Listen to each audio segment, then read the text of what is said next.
Bem-vindos de volta, pessoal! A indústria naval global está de cara com uma transformação inevitável, já que a demanda por energia limpa só aumenta e o prazo regulatório para soluções práticas está cada vez mais apertado. Navios de carga queimam quantidades absurdas de óleo combustível pesado, liberando uma poluição muito maior do que a maioria dos sistemas de transporte terrestre. Essa pressão abriu espaço para a propulsão nuclear voltar à tona, mas de uma forma nova e muito mais segura. Reatores de sal fundido movidos a tório surgiram como uma das tecnologias mais promissoras para impulsionar a próxima geração de navios de carga de alto mar até o final da década de 2020. Vários grupos de engenharia prevêem testes de implementação antes de 2026. Pela primeira vez em décadas, o perfil energético do transporte marítimo global pode estar prestes a mudar do petróleo para um sistema compacto e de altíssima densidade energética, capaz de operar por anos sem precisar reabastecer. A atração do tório começa com a física básica do seu ciclo de combustível. O tório em si não é físsil, mas quando absorve um nêutron, converte-se em urânio, que é físsil dentro de um ambiente de sal fundido. A mistura de combustível líquido elimina as limitações de refrigeração que restringem os designs de reatores tradicionais e cria um envelope térmico estável, adequado para as demandas constantes de energia de grandes motores marítimos. Um navio de carga movido por um reator de sal fundido de tório poderia operar continuamente no mar por anos. Essa longa autonomia resolve imediatamente o desafio logístico de transportar combustível suficiente para viagens que cruzam o planeta inteiro, como uma verdadeira odisseia. O processo elimina as emissões de enxofre, já que não há óleo combustível envolvido, e reduz as emissões totais do próprio navio a praticamente zero. A vantagem fundamental de engenharia dos reatores de sal fundido é a forma como o combustível líquido e o refrigerante se combinam numa única mistura quimicamente estável. Em vez de depender de sistemas de água pressurizada que devem conter pressões extremas, o sal fundido opera em condições atmosféricas ou quase atmosféricas. Isso elimina o risco de eventos de liberação rápida de pressão e permite que todo o vaso do reator permaneça compacto e modular. Para um navio de carga, isso se traduz em uma manutenção muito mais simples, menor estresse mecânico no casco e menos sistemas de alta pressão que poderiam complicar a aprovação regulatória. Um núcleo de reator compacto poderia ficar em um compartimento blindado perto do centro da embarcação, com camadas adicionais de proteção estrutural que não exigem uma grande reformulação de toda a classe de navios. A característica de segurança mais importante de um reator de sal fundido à base de tório é o mecanismo de plug de congelamento. Um tanque de drenagem fica abaixo do núcleo do reator e é mantido no lugar por um plug de sal congelado, conservado por resfriamento ativo. Se a energia para a embarcação for perdida, ou se as temperaturas subirem além de um limite seguro, o plug derrete naturalmente e o combustível líquido escoa para uma geometria que não permite uma reação em cadeia. Essa resposta de segurança passiva não exige ação humana, controle eletrônico ou válvulas mecânicas. Para operações marítimas, isso é crucial, pois as condições no mar nem sempre permitem uma intervenção manual rápida. Um reator que entra em uma configuração segura por conta própria oferece uma grande vantagem para reguladores internacionais que avaliam a propulsão nuclear em embarcações comerciais. Um reator de sal fundido de tório para navios de carga também forneceria uma enorme quantidade de energia térmica que pode ser convertida em eletricidade usando um sistema de turbina de ciclo fechado. Ao contrário dos reatores navais que frequentemente usam vapor diretamente, os projetos comerciais sendo testados para uso marítimo civil preferem sistemas de turbina a gás de alta eficiência que podem aceitar calor do sal fundido sem expor o fluido de trabalho à radiação. Essa disposição protege o resto do navio do risco de contaminação e isola o reator como uma fonte de energia autônoma. A saída elétrica pode então alimentar motores de propulsão elétrica de grande escala que impulsionam as hélices do navio. Esses motores são excepcionalmente confiáveis, exigem pouca manutenção e permitem controle preciso de empuxo durante operações de atracação ou manobras apertadas. Até 2026, diversos grupos de pesquisa na Europa, Japão e Estados Unidos esperam ter unidades de demonstração prontas para avaliação industrial. O objetivo não é instalar um reator em escala total em uma embarcação oceânica imediatamente, mas sim finalizar a ciência dos materiais e os sistemas de controle térmico necessários para a certificação marítima. Um dos passos mais importantes envolve testes de corrosão, porque o sal fundido interage com as estruturas metálicas de contenção de forma diferente dos reatores resfriados à água. Ligas de alto teor de níquel e tratamentos avançados de soldagem estão sendo desenvolvidos para garantir que o vaso do reator mantenha a integridade estrutural durante viagens prolongadas. Assim que esses padrões de material forem definidos, os estaleiros poderão começar a projetar cascos que integrem o compartimento do reator como um módulo de encaixe. Um navio de carga equipado com um reator de sal fundido de tório poderia viajar pelo planeta várias vezes sem reabastecer, o que muda completamente a economia do frete global. Os portos não precisariam armazenar óleo combustível pesado. Os navios não precisariam fazer escala para abastecer em locais específicos. E os cronogramas de trânsito se tornariam mais previsíveis. Interrupções climáticas poderiam ser contornadas simplesmente ajustando o curso, sem se preocupar com o consumo adicional de combustível.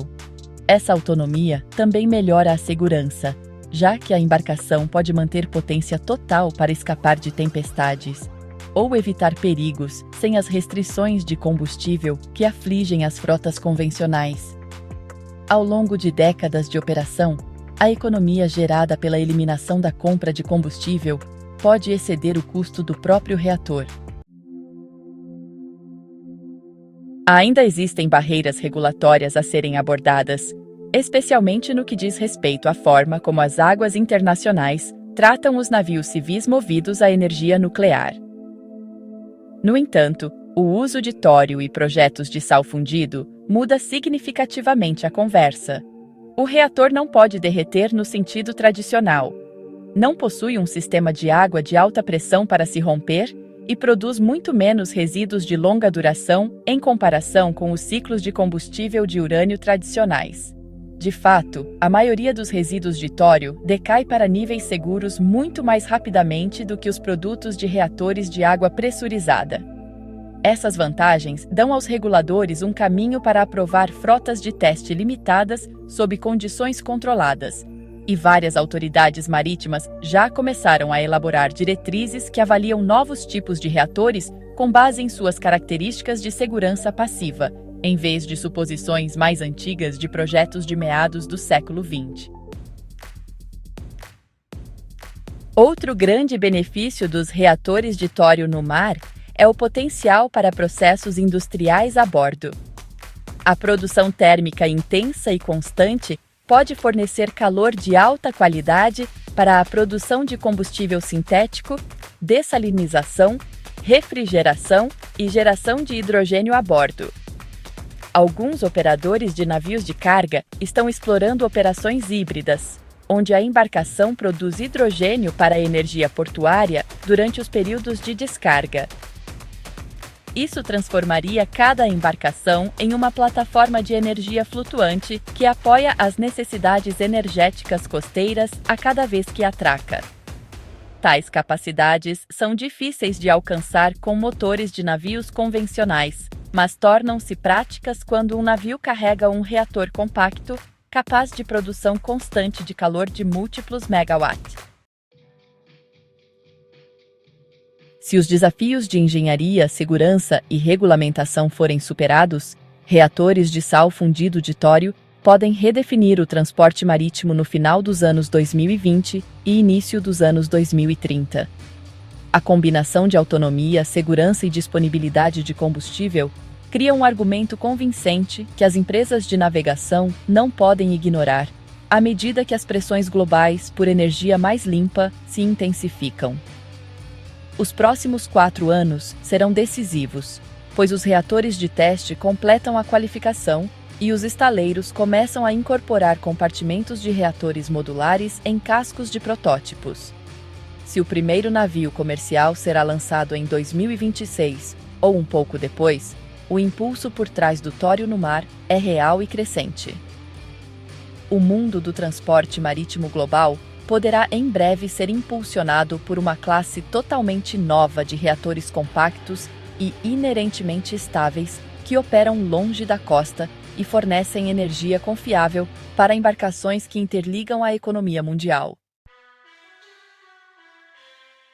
Uma das principais razões que impulsionam o interesse nos reatores de tório no mar é a mudança na economia do comércio global. As empresas de transporte marítimo têm enfrentado dificuldades com preços de combustível imprevisíveis, que podem variar drasticamente em apenas alguns meses, dificultando o planejamento a longo prazo. Mas um navio movido por um reator de sal fundido de tório eliminaria esse tipo de instabilidade, garantindo custos operacionais previsíveis por décadas. Investidores em infraestrutura marítima veem essa estabilidade como uma proteção contra toda a incerteza no mercado global de energia. E, curiosamente, isso abre a possibilidade de rotas comerciais completamente novas, que não são limitadas pela disponibilidade de combustível. Com energia constante a um custo estável, os operadores de carga poderiam começar a usar rotas mais diretas através de partes remotas do oceano. Isso reduziria os tempos de trânsito e permitiria novos modelos logísticos que antes não eram práticos, dadas as antigas restrições de combustível. Navios de carga movidos a tório também terão um grande impacto na forma como os portos são projetados em todo o mundo. A infraestrutura portuária tradicional é construída para lidar com coisas como armazenamento de combustível, gerenciamento de poluição e manutenção pesada de motores. Mas uma embarcação com um reator a bordo não precisa de nada disso. Em vez disso, traz novos requisitos: segurança aprimorada, escritórios de licenciamento e estações de monitoramento de radiação para verificar o status do reator quando o navio chega. Autoridades portuárias em lugares como a Europa e o Japão já estão analisando quais mudanças seriam necessárias para receber uma frota de navios de carga com capacidade nuclear. Essas mudanças não são tão grandes quanto algumas pessoas podem pensar, já que o próprio reator permanece selado e é totalmente inacessível durante as operações normais. Ainda assim, os portos precisam demonstrar supervisão responsável. E uma vez que esses sistemas estejam em vigor, eles se tornarão padrões globais, assim como a containerização transformou os portos no final do século XX. As equipes de engenharia também estão explorando como os reatores de tório podem se integrar com os novos sistemas de propulsão elétrica. Motores marítimos de grande escala já estão sendo desenvolvidos para embarcações híbridas e totalmente elétricas, e a produção constante de um reator de sal fundido se encaixa naturalmente nessa abordagem. Em vez de usar motores a diesel de velocidade variável, que constantemente aceleram e desaceleram, um reator pode produzir um fluxo constante de energia elétrica para um banco de inversores de alta capacidade. Esses inversores, então, alimentam os motores de propulsão que ajustam sua velocidade instantaneamente em resposta às necessidades de navegação. Esse arranjo reduz o estresse mecânico em toda a cadeia de propulsão e simplifica os cronogramas de serviço. Também oferece um nível de precisão de manobra que os navios convencionais não conseguem igualar o que é especialmente valioso ao navegar por portos movimentados ou canais estreitos. Outra vantagem que está surgindo é a oportunidade de usar reatores marítimos de tório como campos de teste para futuros sistemas terrestres.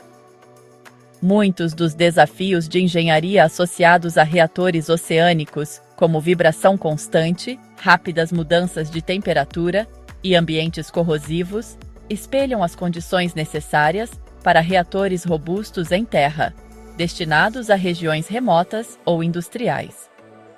Se protótipos marítimos demonstrarem desempenho confiável em longas viagens, os mesmos projetos centrais poderiam ser adaptados para operações de mineração, instalações de pesquisa polar ou ambientes de fabricação isolados.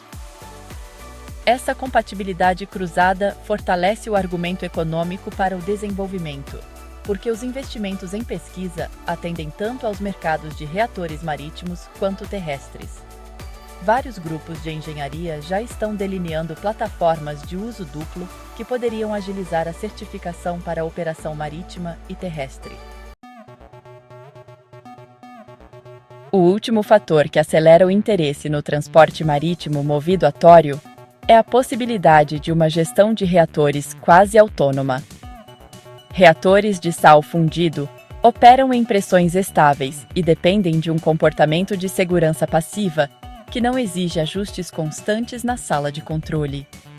Conjuntos de sensores avançados e análises preditivas podem monitorar a temperatura do sal, o fluxo de nêutrons e o desempenho da bomba em tempo real, alertando a equipe apenas quando os limites são excedidos. Isso reduz a carga de trabalho da tripulação e permite que a embarcação se concentre na navegação, em vez de na gestão de energia. Na próxima década, esses sistemas podem evoluir para módulos de reatores parcialmente automatizados que exigem intervenção mínima, mantendo-se totalmente transparentes para os órgãos reguladores. A combinação potencial de resistência, segurança, automação e alta densidade energética explica por que os reatores de tório no mar estão atraindo séria atenção como uma fonte de energia prática para a próxima geração de frotas de carga internacionais. Muito obrigado por assistir. Por favor, dê um like e se inscreva.